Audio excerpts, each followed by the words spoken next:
The self-checkout asks if you want a receipt. 2 bags of dinner rolls and a 7-pound bag of ice. $6.68. You say no, and then you stand there anyway while the machine thinks it over, holding ice that's already sweating through the plastic at 8:41 in the morning. You have brought rolls and ice to this dinner for 17 years. The assignment was made once, in 2009, when you were 23 and it was the only line on the list you could afford. It has never been revised. Lists in families don't get revised. They set. Nobody in that house has ever used the word rich about you. Not once, not sideways, not as a joke. And in about 6 hours, you will sit down at a table with 11 people. And you will be, by a distance that isn't close, the wealthiest person in the room. And not one of them will suspect it, including the 2 who will ask you to pass something, and the one who will ask you what you think about interest rates while looking at somebody else. Every family runs a valuation on its members. It gets set early, usually somewhere in your 20s, based on your job title and your car and how you paid at a restaurant one time. After that, it updates approximately never. Yours was set in 2009, and it says, "Doing okay, careful, brings the rolls." The first dinner in that house, you are 23 and you make $34,500 a year, answering phones for a company that inspects commercial elevators. Aunt Bev seats you at the corner by the kitchen doorway because there are 11 chairs for 12 people, and the 12th is a wooden desk chair on casters she rolls in from the spare room. It doesn't match. It's lower than the others by about 3 inches, so you eat looking slightly up at everyone, and you're closest to the door, which means you're the one who gets up when the gravy needs reheating. Nobody assigns that either. It just becomes true. The rich one is your brother Emmett. He's 27, and he sells cardiology devices to hospital systems. And that year, he clears $118,000, which is a number the family knows because Emmett says numbers. He pays for the cake. He picks up the check at every restaurant anyone in the family has ever been to together, standing up halfway through the meal and going to find the server so there's no discussion.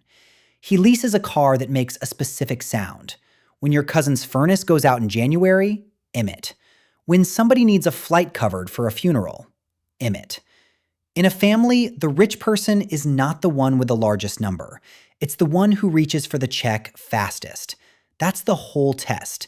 And it's administered in public 4 or 5 times a year. And you fail it every time by sitting still. In 2011, a woman from HR walks the floor with a clipboard because the company is switching providers and enrollment has to be redone. You fill out the form standing at your desk. 6%, matched at half up to 6.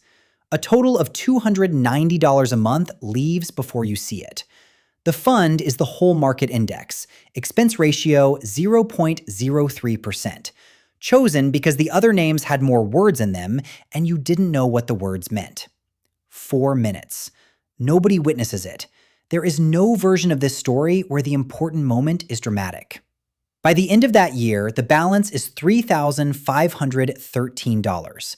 You have put in $3,480 of it. The market has contributed $33, which is what Emmett tips a valet. In 2012, your alternator dies on a Tuesday, and the shop wants $310, and you have $94. You call Emmett. He puts $300 in your account in under an hour, and when you say you'll pay him back on the 15th, he says, "Forget it," and means it. And you say thank you twice. That's the last time you ever ask anyone in your family for money. You don't know it while it's happening. Nobody gets told the last time is the last time. In 2013, your cousin Nadine leaves a job she hated after 4 years and cashes out the 401k because the balance is $22,000 and it's sitting right there, and she's tired. The 10% early withdrawal penalty takes $2,200. Federal takes $4,840. The state takes another $1,045. She walks away with $13,915 and pays off a credit card with most of it, which is not a stupid thing to do. That card was 24%, and it was strangling her. Left alone in a boring index fund, those $22,000 would be $135,234 today. She has never seen that number and never will, and you would not be the one to show it to her. Because what would that be for? She tells the story at dinners sometimes, the year she got out from under. Everyone agrees it was the right call. It was, and it wasn't. And there is no sentence in the language that carries both at once at a table with a ham on it. By 2015, your balance is $29,022. Emmett buys a boat that year. 21 feet, financed over 144 months, $612 a month for 12 years, for a thing that will be used, realistically, 9 days a summer. Everyone goes out on it in July, and it is one of the best days of that decade. You are on that boat. You have never once decided it wasn't worth it. In 2017, your mother goes to a free dinner at a steakhouse where a man in a blazer explains a product to 11 retirees over sirloin. She comes home with a fixed indexed annuity holding $85,000, most of what your father's early retirement package left them. It credits interest tied to a market index with a cap, and the cap means she gets a slice of the good years and none of the dividends. And the surrender schedule means taking it back out in year one costs $8,500. You read the contract at her kitchen table over 2 hours. 9 years in, it's worth about $112,859. In a plain 60/40 fund, it would be near $196,875. You say almost none of it out loud. What you say is that it's safe, and it is, aggressively so. Safe the way a locked room is safe. She tells you the man was very nice and called twice afterward to check in, and he was, and he did. That was the product. The interest crediting was a side feature. In 2019, your balance crosses $100,000 for the first time in October and ends the year at $108,067. That November at the table, Aunt Bev asks Emmett whether she should be worried about the market. She asks him across you. You are seated between them. She turns her body slightly to route the question past your shoulder, the way you'd lean around a coat rack. And Emmett gives an answer that is about 40% right, and everyone nods, and the gravy needs reheating, and you get up. In 2022, nothing works. Stocks end the year down about 18%. Bonds, the thing that is supposed to catch you, fall 13%. There is no room in the house that year. Your account goes from $205,404 at the end of 2021 to somewhere near $169,000 by October, which is more than 3 years of contributions erased while you're at your desk on a Tuesday. You don't do anything. Not out of conviction. You have $16,000 in a savings account paying almost nothing, the worst performing asset you own. And because it exists, you never have to sell anything to fix a car. That's the entire discipline. A cash balance and a lack of imagination. And you have never once called it courage, unlike everyone who calls it courage afterward. The $1,620 goes out on the first of every month that year, buying shares at prices that will not exist again. By the end of 2023, the balance is $260,077. In 2024, Emmett is 47 and gets restructured out on a Thursday morning with 216 other people in his division. Severance is 14 weeks. He doesn't tell the family for 4 months. He drives to a coffee shop at 7:15 every morning and comes home at 6, and his wife knows and nobody else does. And the reason he doesn't say anything is not shame exactly. It's that he has been the one who reaches for the check for 20 years, and there is no procedure for setting that down. The mortgage is fine, $470,000 at 3.1%, a genuinely brilliant piece of luck he had nothing to do with. The problem is the $58,000 on the home equity line at 9.5% variable, which they drew for a kitchen in 2021 when the rate was 4.1, and which now costs $5,510 a year in interest alone before a dollar of it comes off. The 401k has $180,000 in it, managed by a man who charges 1.02% a year in funds that charge another 0.68 on top. That's $3,060 leaving quietly, in quarters, from a number Emmett never sees move. Your 0.03%, on a balance that is now more than twice his, costs $142 a year. He finds work in 8 months at $186,000, which everyone at Thanksgiving treats as the happy ending, and it mostly is. In the spring of 2025, he asks you to co-sign private loans for his daughter's school. Not a lot at once, $23,000 a year for 4 years, $92,000 total, at 11.4% fixed. Over a standard 10-year term, that's $1,288 a month, and $154,586 paid on $92,000 borrowed. The extra $62,586 is not tuition. It's rent on money, and it does not appear anywhere in the conversation because nobody, at any point in this process, says it in a sentence. He asks at your kitchen counter, standing up, and it takes him a long time to get to the verb. You say no. You say it badly, something about not signing for a decade of somebody else's circumstances, which is true and which sounds, out loud, like a man reading from a card.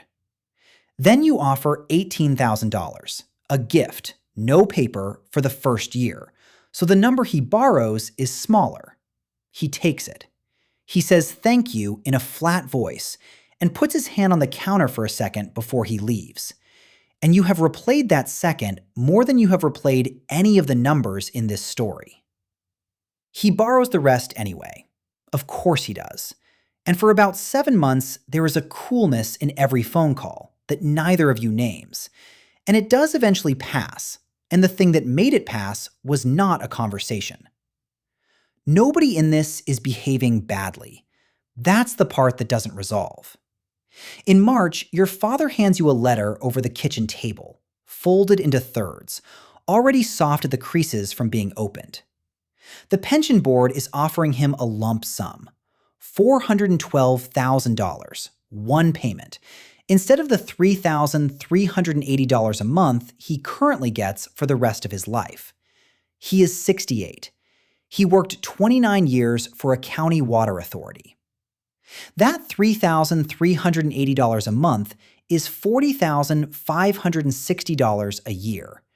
And $412,000 divided by $40,560 is 10.2 years, which puts the break even at 78, before accounting for the fact that a lump sum has to be invested by somebody, and that somebody has never held a brokerage account. If he lives to 86, the monthly payments total $730,080. You explain it in about 9 minutes. He listens with his hands flat on the table. You also tell him the thing he didn't ask about, which is that his election is single life, and if he goes first, your mother's $40,560 goes to zero.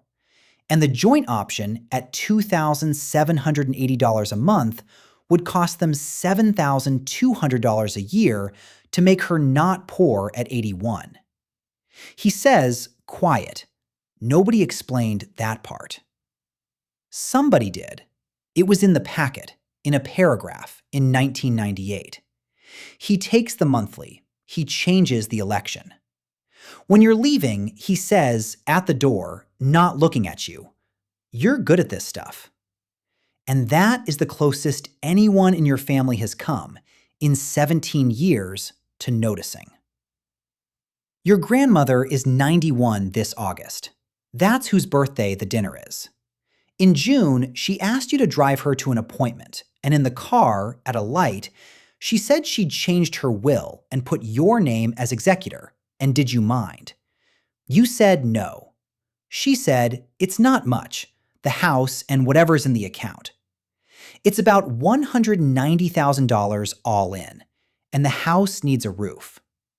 She didn't pick you because you have money. She has no idea. She picked you because you're the one who calls back the same day. Somewhere in the last decade, the family stopped routing its hard sentences through Emmett and started routing them through you. And it happened without a vote, and nobody could name the year. The balance this morning is $474,166. Of that, $215,640 is money you put in, $290 a month at 25, $2,520 a month now, 184 transfers on the first of the month, and you stopped feeling them somewhere around 2016.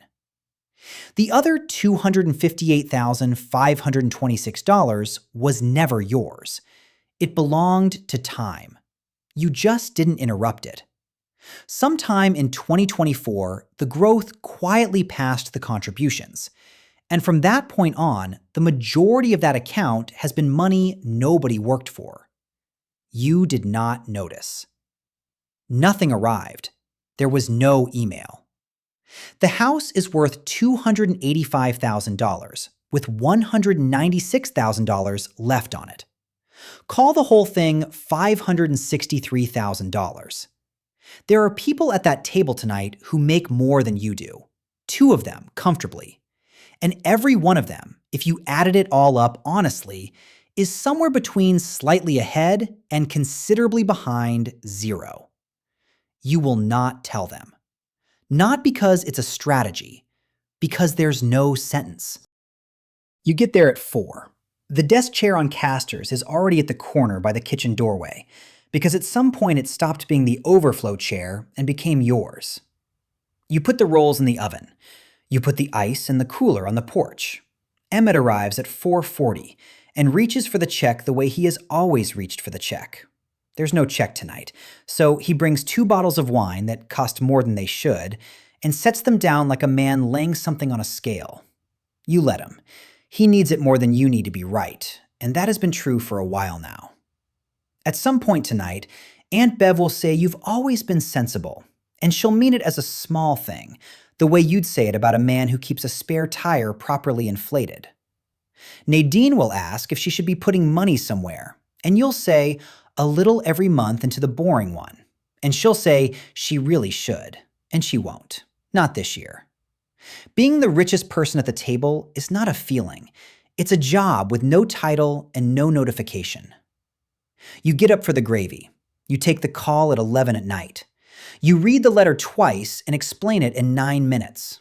You say the no that cost you 7 months.